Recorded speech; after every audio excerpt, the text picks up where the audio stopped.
మంచి మాటలు మందికి చెప్పడానికే గాని మనం పాటించడానికి కాదన్నలట వెనకటికి ఓ పెద్ద మనిషి. ఇప్పుడు మన రేవంత్ సారు రూపంలో ఆ పెద్ద మనిషి మళ్ళా పుట్టినట్టున్నాడు. సేమ్ టు సేమ్ ఆ పెద్ద మనిషి లెక్కనే చేస్తున్నాడు.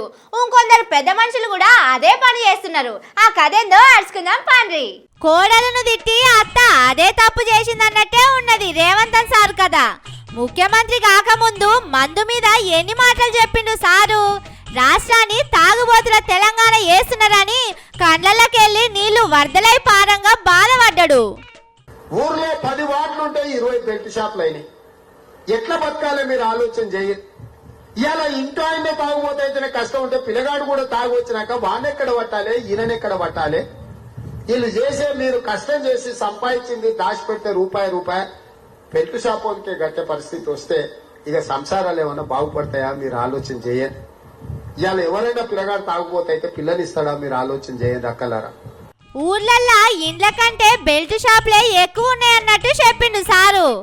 ఇక అలా దోసు కోదండరాం రెడ్డి సారేమన్నా తక్కువ తిన్నాడా? ఊర్లకు పింఛన్లు, రైతు బంధు పేరు మీద సర్కారోళ్ళు ఇచ్చే పైసల కంటే అందుకు ఊరోళ్ళు ఖర్చు పెడుతున్నదే ఎక్కువ ఉన్నదని చెప్పుకొచ్చిండు. పెన్షన్ల రూపంలో, ఉపాధి హామీ రూపంలో, రైతు బంధు రూపంలో ప్రభుత్వం పంపే పైసల కంటే లిక్కర్ ద్వారా గ్రామం నుంచి బయటకు వచ్చేటువంటి ఆదాయము ఇంకా ఎక్కువ ఉంటాయి. నీవు సొంతంగా తయారు చేసుకోవటం నేరం, గవర్నమెంట్ అమ్మేది కొంటే అది మాత్రం పుణ్యకార్యం అవుతుంది. నువ్వు ఎంతన్నా కొనుక్కోవచ్చు, ఎంతన్నా తాగొచ్చు. ఇక ఈ మోతవరిది ఇంకో కదా. నన్ను గెలిపిండ్రి, ఊర్లల్లా మందు దుకాణాలే లేకుండా చేస్తానని గప్పాలు కొట్టిండు. గెలిచినాక మందు దుకాణాలు బంద్ చేయించిందని ఆడిబిడ్డలతోటి పాలాభిషేకాలు కూడా చేయించుకున్నాడు.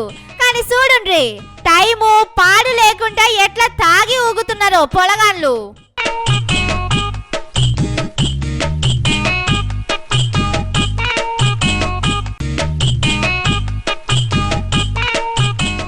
కోదండరాం సార్ కూడా వాళ్ళతోనే ఉన్నాడు. అసొంటప్పుడు ఏం చేయాలి? బెల్ట్ షాపులు బంద్ పెట్టాలి. ఊర్లలో మొత్తమే మందు దొరకకుండా దుకాణాలన్నీ బంద్ పెట్టియాలి. బెల్ట్ షాపులు ఎత్తేస్తామని ముఖ్యమంత్రి అయిన కొత్తలా మస్తు పబ్లిసిటీ చేసుకున్నాడు సారు. మొత్తం బెల్ట్ దుకాణాల లెక్కలు తీసినాం, అన్నిటినీ ఎత్తేస్తామని వాళ్ళ టీవీలు పేపర్లా రాయించుకున్నాడు. కానీ ఏం చేస్తున్నాడో ఎరికేనా? వీడికి 2-3 మాటల మందు ఆమ్దాని మీదనే మీటింగ్ పెట్టిండు. ఆఫీసర్లను గట్టిగా అరుచుకున్నాడు. మందు ఆమ్దాని ఎందుకు పెరుగుతలేదని మస్తు గరమైందట.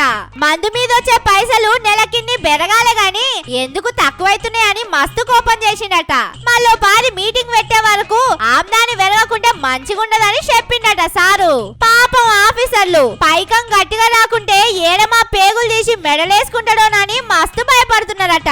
కానీ చూసిండ్రా, పవర్ల లేనప్పుడేమో మందు మంచిది కాదని ప్రవచనాలు చెప్పిండు. పవర్ వచ్చినాక మందు పైసల కోసం ఆగమాగమైతున్నాడు సారు.